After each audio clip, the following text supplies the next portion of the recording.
Guys ഞാനിപ്പോ നിൽക്കുന്നത് നമ്മുടെ പെരുമ്പിലാവ് ആണ്. പെരുമ്പിലാവ് അക്കിക്കാവ് പൂരമാണ് ഇന്ന്. അതിഗംഭീരമായിട്ടുള്ള പരിപാടികൾ ഉണ്ടാവുന്ന ഒരു പൂരാണ്. നമ്മൾ കഴിഞ്ഞ പ്രാവശ്യം വന്നിട്ടുണ്ടായിരുന്നു. കഴിഞ്ഞ പ്രാവശ്യം തെച്ചിക്കോട്ടുകാവ് രാമചന്ദ്രനൊക്കെ വന്നിട്ടാ ഇപ്പോഴും വന്നിട്ടുണ്ട്. രാവിലെ 10 മണിക്കായിട്ട് എത്തിയതുകൊണ്ട് നമ്മൾ വീഡിയോ കാണുന്നത് എല്ലാവരും തന്നെ സബ്സ്ക്രൈബ് ചെയ്യുക. നിങ്ങൾ ചെയ്തില്ലെങ്കിൽ ഇപ്പോൾ തന്നെ സബ്സ്ക്രൈബ് ചെയ്യുക. അതുപോലെ തന്നെ ഒരു വീഡിയോ നിങ്ങൾക്ക് ഇഷ്ടപ്പെടുകയാണെങ്കിൽ ലൈക്ക് ചെയ്യാനും മറക്കണം കേട്ടോ. സോ എന്തായാലും നമുക്ക് ടൈം വേസ്റ്റ് ചെയ്യേണ്ട, നേരെ വീഡിയോയിലോട്ട് പോകും. പിന്നെ ഇവിടെ എത്ര ആന ഉള്ളത് നിങ്ങൾക്ക് അറിയില്ല. എത്ര ആന ഉണ്ട് നിങ്ങൾക്ക് അറിയെങ്കിൽ ജസ്റ്റ് കമന്റ് ചെയ്യുക. Okay, let's go. അപ്പോൾ നമ്മളിങ്ങനെ അക്കിക്കാവ് എത്തിയിട്ട് അവിടെ വണ്ടി നിർത്തിയിട്ട് നമ്മളിത് അമ്പലത്തിൻ്റെ ഒരു ഏരിയയിലേക്ക് നടന്നു പോവുകയാണ്. അപ്പോൾ നമ്മൾ വന്ന പടം തന്നെ നമ്മുടെ തെച്ചിക്കോട്ടുകാവ് രാമനെ കണ്ടിട്ട്, അതുപോലെ തന്നെ സാധുവും വന്നത് കണ്ടു. നിങ്ങൾക്ക് ഇതിന് മുന്നേ ഈ ഒരു പൂരത്തിന് വന്ന് കണ്ടുവരികയാണെങ്കിൽ അറിയുന്നുണ്ടാവും, ഇവിടെ ഒരുപാട് ഗജവീരന്മാർ, ഒരുപാട് ആനകൾ വരുന്ന ഒരു പൂരമാണ് നമ്മുടെ ഈ ഒരു അക്കിക്കാവ് പൂരം.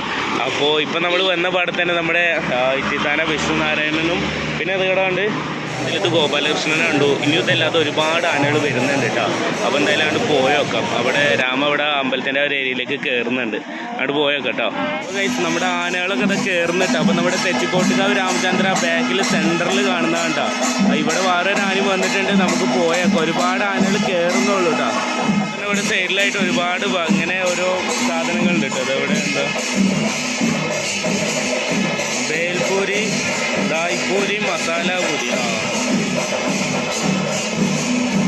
ഓരോ ആനയായിട്ട് ഇവിടെ കൊണ്ടുവരാം കേട്ടോ. ഇനിയിപ്പോൾ ഓരോ ആനകൾ അവിടെ സെൻറ്ററിൽ നിർത്തിയിട്ടുള്ള ഓരോ ആന ഇവിടെ കൊടുന്ന് നിർത്തും. അപ്പോൾ ഇനിയിപ്പോൾ ഒരുപാട് ആനകൾ ഇനിയും വരാനുണ്ടാവും കേട്ടോ. അപ്പോൾ അത് ഓരോ ആന അവിടെ കൊണ്ടുപോയി നിർത്തുന്നുണ്ട്. ഓരോ ആനകളായിട്ട് കയറാൻ പോകാം കേട്ടോ. എന്താ രാമ അവിടെ നിന്ന് വരുന്നുണ്ട് കയറാൻ വേണ്ടിയിട്ട്. ഇതേതാ ആന വന്ന് കയറുന്നുണ്ട്.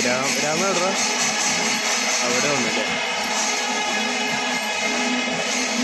ഇതും കൂടാതെ അവിടുന്ന് വേറെയും അതിൻ്റെ ബാക്കിലായിട്ട് ഒരുപാട് ടീം ആ ഒരു ഭാഗത്തു നിന്ന് വരുന്നുണ്ട് കേട്ടോ. അപ്പോൾ ഇനി എല്ലാ ആനകളും വന്നതിന് ശേഷം ഇവിടെ കുറച്ച് സെൻറ്ററിൽ കുറച്ച് ആന നിന്നതിന് ശേഷം എല്ലാ ആനകളും വന്നിട്ട് ഇവിടെ കൂടുന്നു കേട്ടോ. ഈ ഒരു നമ്മൾ നിൽക്കുന്ന ഈ ഒരു വഴിയിലായിട്ട് ഇവിടെ കൂടുന്നതായിരിക്കും. അപ്പോൾ നോക്കി നോക്കാം, സെൻറ്ററിൽ രാമനാവാനാണ് സാധ്യത. നോക്കി നോക്കാം. ഓക്കെ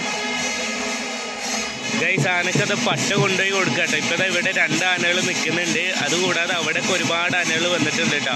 അപ്പോൾ നമ്മുടെ തെച്ചിക്കോട്ടുകാവ് രാമചന്ദ്രൻ അവിടെ ഉണ്ട്. അവൻ വന്നിട്ടില്ല, വരാൻ അവിടെ ടൈം ആവണുള്ളൂ. ടൈം മീൻസ് അവിടുന്ന് എത്തിയിട്ടില്ല, അവിടെ തന്നെയാണ് ഇപ്പോൾ നിൽക്കുന്നത്. അപ്പോൾ ഇനി എല്ലാ ആനകളും വന്നിട്ട് ഇവിടെ വരുന്നതന്നെ നിൽക്കുമ്പോൾ നമുക്ക് ഫ്രണ്ടിൽ നിന്ന് നോക്കുമ്പോൾ നല്ല ഭംഗിയായിരിക്കും കേട്ടോ. അപ്പോൾ ഇനി എല്ലാതും ഓരോന്ന് വരാൻ വേണ്ടിയിട്ട് നിൽക്കുന്ന ടൈം ആവുന്നുള്ളൂ. അപ്പോൾ ഈ ടൈം കൊണ്ട് ഇത് അവിടെ 3 ആനകൾ അവിടെ ഒരു എൻട്രൻസിൻ്റെ അവിടെ എത്തിയിട്ടുണ്ട് കേട്ടോ. ഇനി ആ ആനകളും ഇങ്ങോട്ട് കയറും. ഇപ്പോൾ ഇതാ ആനകൾക്കുള്ള പട്ടൊക്കെ കൊണ്ടുപോയി കൊടുക്കുകയാണ്. സോ എന്തായാലും നമ്മുടെ സാധു വന്ന് കയറിയിട്ടുണ്ട് കേട്ടോ. പുതുപ്പള്ളി സാധു വന്ന് കയറിയിട്ടുണ്ട്. കേശവ വന്നിട്ടില്ല എന്ന് തോന്നുന്നു, ഇതുവരെയായിട്ട് കണ്ടിട്ടില്ല. നീ വേറെ ഏതൊക്കെ ഉള്ളത് നമുക്ക് നോക്കി നോക്കാം കേട്ടോ. നമുക്ക് എല്ലാ ആന ഇവിടെ എത്തിയതിന് ശേഷം നമുക്ക് കൗണ്ട് ചെയ്ത് നോക്കട്ടെ എത്ര ആന ഉണ്ട് എന്നുള്ളത്. അതുപോലെ തന്നെ ഇവിടെ എല്ലാ പ്രാവശ്യവും തെച്ചിക്കോട്ടുകാവ് രാമചന്ദ്രൻ വരാറുണ്ടോ എന്നറിയില്ല. അറിയുന്നവരുണ്ടെങ്കിൽ ജസ്റ്റ് കമൻറ്റ് ചെയ്യാം. നമ്മൾ 2 പ്രാവശ്യം ആകെ ഇവിടെ വന്നിട്ടുള്ളൂ. ഒന്ന് കഴിഞ്ഞ പ്രാവശ്യം, ഒന്ന് ഇപ്രാവശ്യം. അപ്പോൾ 2 പ്രാവശ്യം നമ്മുടെ തെച്ചിക്കോട്ടുകാവ് രാമചന്ദ്രൻ വന്നിട്ടുണ്ടായിരുന്നു കേട്ടോ. അപ്പോൾ എല്ലാ പ്രാവശ്യം വരാറുണ്ടോ എന്ന് നിങ്ങൾക്ക് അറിയുന്നവരുണ്ടെങ്കിൽ ജസ്റ്റ് കമൻറ്റ് ചെയ്യാം. ഓക്കെ,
2 ആനകൾ നിൽക്കുന്നുണ്ട് കേട്ടോ. ഒന്ന് ഒല്ലൂക്കര ജയറാമും മറ്റേത് പുതുശ്ശേരി വിജയനുമാണ് കേട്ടോ. ഇനി ബാക്കിയുള്ളതൊക്കെ വരാൻ പോകുന്നുള്ളൂ. ഇപ്പോൾ ഈ ഒരു ലൈനിൽ തന്നെ മൊത്തത്തിൽ 6 ആനകൾ വന്നിട്ടോ. ഇനി ബാക്കിയുള്ളത് വരുന്നുണ്ട്. ഓക്കെ, 6 അല്ല 5 ആനകൾ. അവിടെ 3 നിൽക്കുന്നത്, ഇവിടെ 2 ആനകളും വന്നിട്ടുണ്ട് കേട്ടോ.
ആ ചണ്ടക്കാർക്ക് താമസം